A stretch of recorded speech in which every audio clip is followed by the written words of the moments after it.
The Saxton name resonates in Austin. Jim's late father, James Saxton, is a Longhorn legend, a Heisman finalist while playing for Darrell K. Royal. And Jimmy is a UT football legacy from Westlake. He has been insuring Austin for decades. He and his staff will give you old school hospitality when servicing your insurance needs.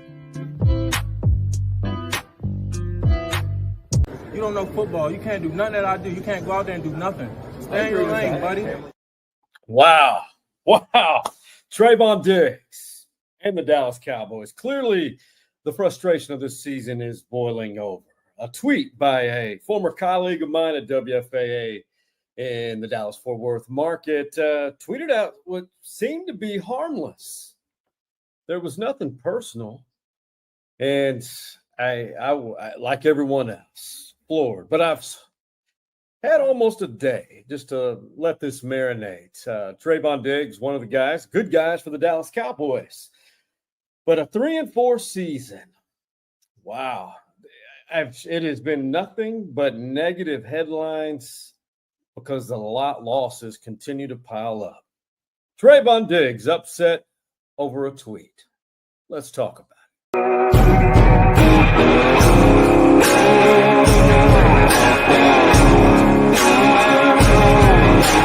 Started under center, walked back to shotgun and throw across. Here goes Kittle on the run. George Kittle inside the 10. Kittle to the pylon. What a run! He is marked just short. George Kittle took off. So that was the tweet by Mike Leslie at WFA, who is a really good sports anchor and good storyteller. It was a harmless tweet. I am Sean Clinch, the host of Stories Inside the Man Cave podcast. This is Let's Talk About It. And this is what I want to say everyone across the nation is talking about. Before we get going, follow each of our social media platforms, that being on Facebook, IG, X, Twitter, if you're still calling it that, YouTube, and on TikTok. And a big shout out to each of our 4 sponsors, Jim Saxton State Farm Insurance and Dirty Martin's Place, who recently celebrated 98 years, an iconic ATX original. Hargrove Roofing, know who's on your roof, and Honest Plumbing and Air, where a handshake still means something. So here's the tweet which triggered Trevon Diggs. You just saw the video. I mean, Mike Leslie, all he said was, what is Trevon Diggs doing on this play? Well, what Trevon Diggs was doing on that play was covering man, meaning he was a defensive back man up on the inside receiver for the San Francisco 49ers. George Kittle got the pass underneath. Trevon Diggs is right there on top, trying to get off of coverage and try to make the tackle. Now, the more I look at this play, I'm not sure what the tweet was about.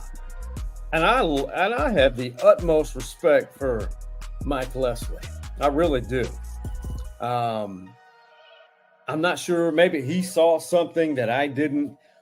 Maybe there wasn't aggressive enough going underneath, getting off of his receiver to go make the tackle on the tight end, George Kittle, for the 49ers. Another loss for the Cowboys. Another loss against the San Francisco 49ers. That one hurts for Cowboys fans. But after letting it marinate and trying to figure out what is Trevon Diggs doing, I don't see it. And I'm not trying to just defend the player or call out Mike Leslie. I'm not. I'm just trying to figure out what Mike was trying to point out that Trevon was doing wrong. But nonetheless, Diggs confronted Mike Leslie after the 49ers loss, right as he got to the locker room. And this was video shot by another former colleague of mine who I have a great deal of respect for, Newey Scruggs, in a competing TV station in the DFW market. That whole play, that's what you took from that? You don't know football. You can't do nothing that I do. You can't go out there and do nothing. Stay in your lane, buddy. Stop playing me, bro. Just asking the question, Trevon. I mean, I'm happy to have you answer the question. That whole play, that's what you took for that? That's what you got from that whole play, that's what you got from that? I'm asking you. We can talk about it more. What were you doing then?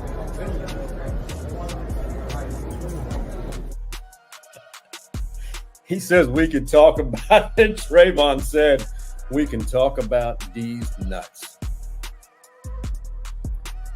Which, by the way, brilliant tweet by Newey Scruggs today that prompted this.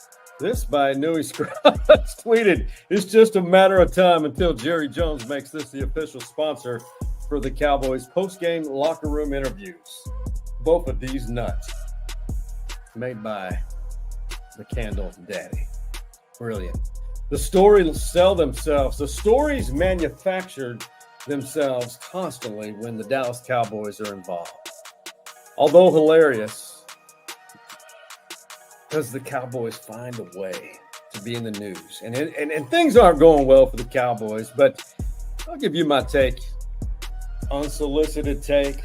After you hear this, this was Trevon on fellow teammate Micah Parsons' podcast earlier today. Just saying anything. Like, I'm not going for that.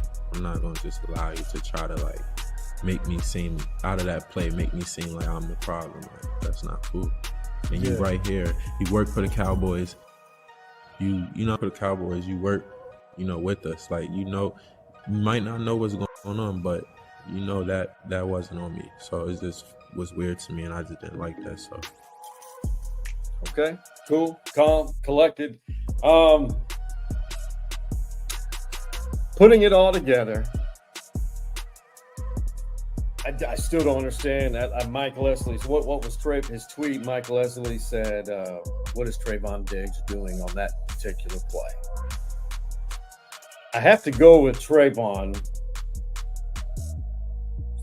In defense of him, he was just trying to cover his receiver and go make the tackle that Donovan Wilson, I think, had the tight end.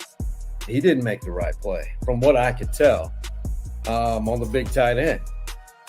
But Trevon was wrong to confront Mike Leslie. And it's hard for these athletes, because they receive, I know you can instantly say, well, they're paid millions of dollars, great money. They are. But they are professional athletes. And that's the one part that I know some media members do take it maybe a little too far, but the media members are also the voice of the fans. But there's also a level of professionalism. I don't know. I'm not saying that Mike Leslie's not professional. He's an Emmy award-winning sports reporter. The guy's talented. Very good. He's proven himself. This isn't something that should be set off fireworks over. Simple tweet. But Trevon, in my opinion, was wrong confronting Mike the way he did. Hey, we'll put that to rest, and I have no idea which direction the Cowboys are going. I mean, what do you think? 3-4? I hate to say it, but I'm going to stick beside my prediction. It just seems like the Cowboys are headed toward a losing 8-9 season. Hey, the Longhorns bye week before they meet the Florida Gators. That's coming up after this break. Honest is a strong word, and we all need honesty when it comes to plumbing and HVAC needs. Somebody who will take care of the repairs efficiently and with quality. Honest Plumbing and Air is who I trust, and they take pride in that word. Honest Plumbing and Air, where a handshake still means something. Austin, Texas is changing every day, but one constant is Dirty Martin's Place on Guad. Dirty's recently celebrated 98 years young, and the future is solid. And this space in the back is open to host any event, personal or business related. Hey everyone, it's Daniel here at Dirty Martin's. We're in the Burn Orange Room. We are currently booking a lot of parties back here. If you can see, we got a capacity for about 90 people, but we are excited to host any party that you might want to bring. Give Daniel Young a call at Dirty's to reserve this space for any event that you can think of. This is JJ Gotch, CEO of the Austin Gamblers. And segment 2 of Stories Inside the Man Cave is next.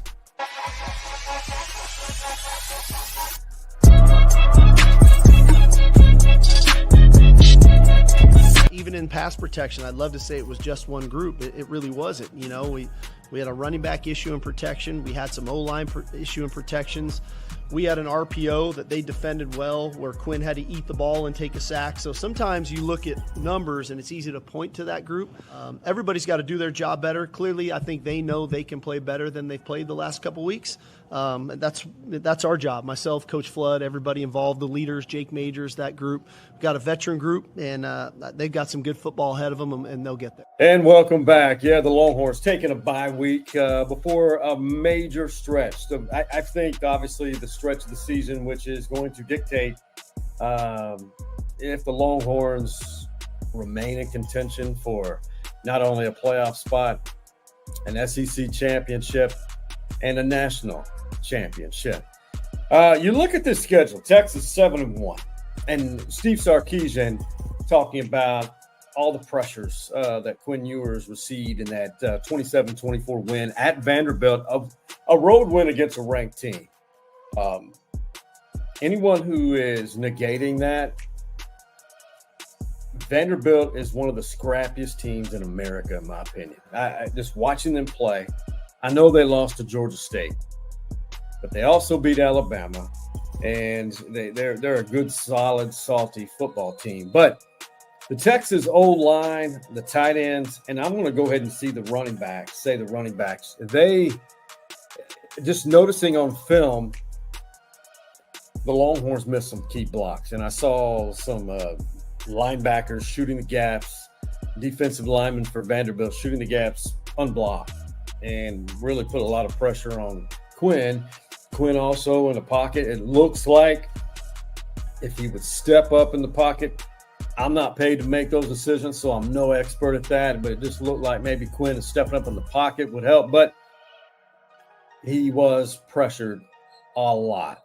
And there were some mixed blocks. I mean, Vanderbilt had 4 sacks on Quinn Ewers of the defense. So a good time for a bye week. You ask any player in America, yes, it's a great time for a bye week. And then they host the Florida Gators, who are improving. And then at Arkansas, I mean, it is a big 4-game stretch for Texas. And you've got at Arkansas, and you finish the year at Texas A&M, so at home against Florida, at home against Kentucky. And those 2 key road games at Arkansas, which is going to be like a hornet's nest. Fayetteville is not an easy place to play, especially because that's a rivalry, Texas-Arkansas. And then, of course, the return of the UT and A&M rivalry in College Station.